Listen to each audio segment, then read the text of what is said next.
أعوذ بالله من الشيطان الرجيم. الله لا إله إلا هو الحي القيوم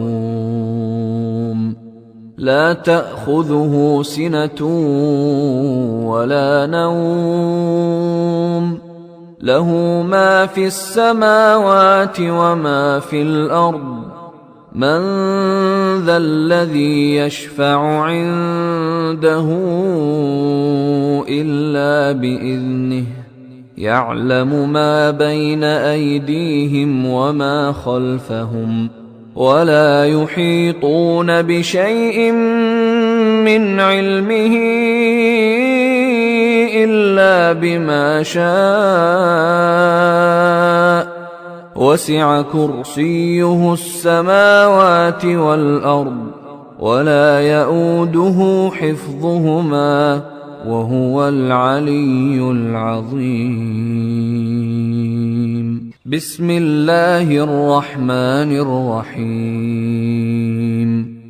قل هو الله أحد الله الصمد لم يلد ولم يولد ولم يكن له كفوا أحد. بسم الله الرحمن الرحيم. قل هو الله أحد الله الصمد لم يلد ولم يولد ولم يكن له كفوا أحد. بسم الله الرحمن الرحيم. قل هو الله أحد الله الصمد لم يلد ولم يولد ولم يكن له كفوا أحد. Assalamualaikum warahmatullahi wabarakatuh. Alhamdulillahirrabbilalamin. Assalatu wassalamu ala asrafil anbiya wal mursalin wa ala alihi wa sahbihi ajma'in. Rabbi shrah li sadri wa yassir li amri wa hlul 'uqdatam min lisani yafqahu qawli. Ma'asyiral muslimin rahimakumullah. Usikum wa nafsi bitaqwallah. Para pendengar semuanya, alhamdulillah kita bisa bersua pada kesempatan hari ini. Kesempatan kali ini saya akan menguraikan satu dari pertama ini adalah bagaimana Islam pertama kali diturunkan kepada Nabi Muhammad SAW. Yang pertama kali adalah diterima hanya oleh 4 orang, yaitu yang pertama istrinya, yang kedua sahabatnya, yang ketiga adalah keponakannya Ali bin Abi Thalib, sahabatnya adalah Abu Bakar Siddiq, yang keempat adalah anak angkatnya yang tadinya adalah budak atau hamba sahaya, yaitu Zaid bin Harithah. Dari itulah maka seorang peneliti yaitu Michael Hart menggarisbawahi tentang betapa hebatnya Nabi Muhammad yang menurut penelitian beliau adalah orang yang paling berpengaruh di muka bumi ini sekarang. Padahal dimulai dengan 4 orang. Rasulullah bersabda dalam satu hadis yang menyatakan bahwa bada al-islamu ghoriban wa sayaudu islamu ghoriba kama bada'a. Islam itu datang sebagai sesuatu yang asing di masyarakat, tidak dikenal atau tidak dipahami. Rasulullah mengatakan suatu saat Islam akan kembali tidak dikenal, kembali tidak dipahami sebagaimana pada awalnya Islam. Para pendengar sekalian, maka ini perlu jadi pemahaman kita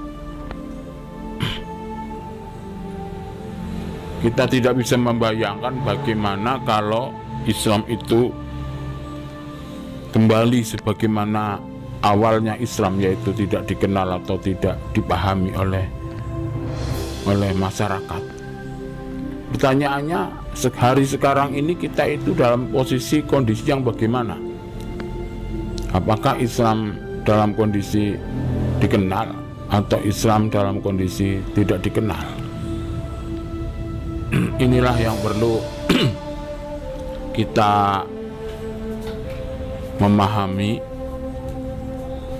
sebagaimana bahwa Islam memang tidak pernah akan hilang sampai datangnya hari kiamat, tetapi Islam bisa hilang dari daerah kita,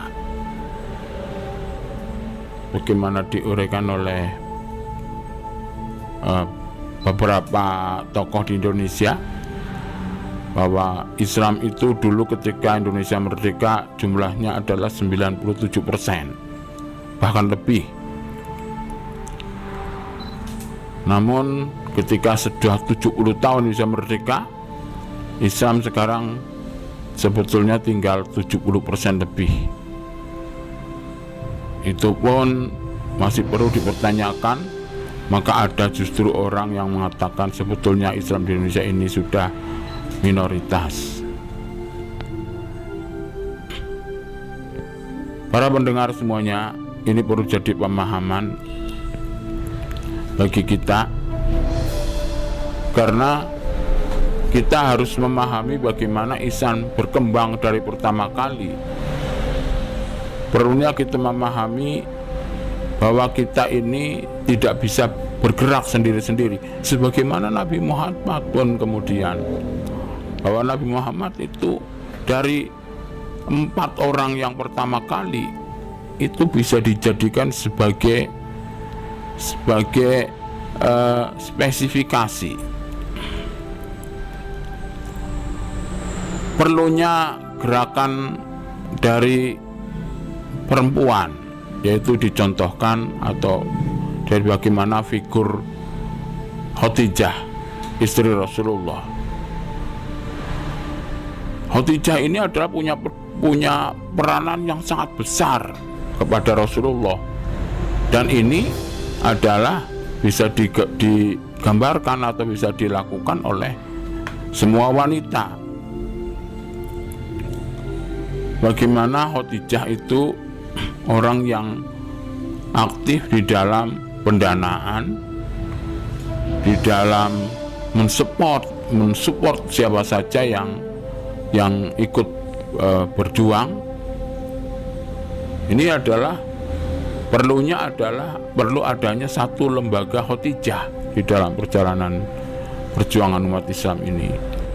Kemudian yang kedua adalah Abu Bakar Siddiq, orang yang tenang jiwanya, orang yang berani, orang yang mapan. Itu Abu Bakar itu figur orang yang mapan hidupnya. Para pendengar semuanya, kemudian 2 orang, yaitu Ali bin Abi Thalib dan Zaid bin Harithah. Zaid bin Harithah adalah orang yang senantiasa menyiapkan perbekalan dalam dakwah, khususnya apa yang dilakukan Rasulullah, maka perbekalan, persiapan, fasilitas itu diadakan oleh Zaid bin Harithah.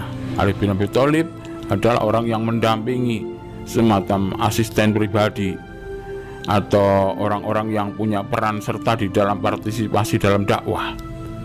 Seandainya kita bisa mencontoh bagaimana awal mula Rasulullah ini dalam wujud bukan orang, tapi adalah institusi, bagaimana institusi Khadijah, bagaimana institusi Abu Bakar Siddiq, bagaimana institusi Ali bin Abi Thalib, bagaimana institusi Zaid bin Harithah, yang masing-masing menjalankan peran, maka insya Allah Islam cepat atau lambat, Islam akan sesuai dengan kemampuan kita akan berkembang dengan baik, dan kita bisa mempertahankan Islam tidak sampai kepada keruntuhan atau kelemahannya.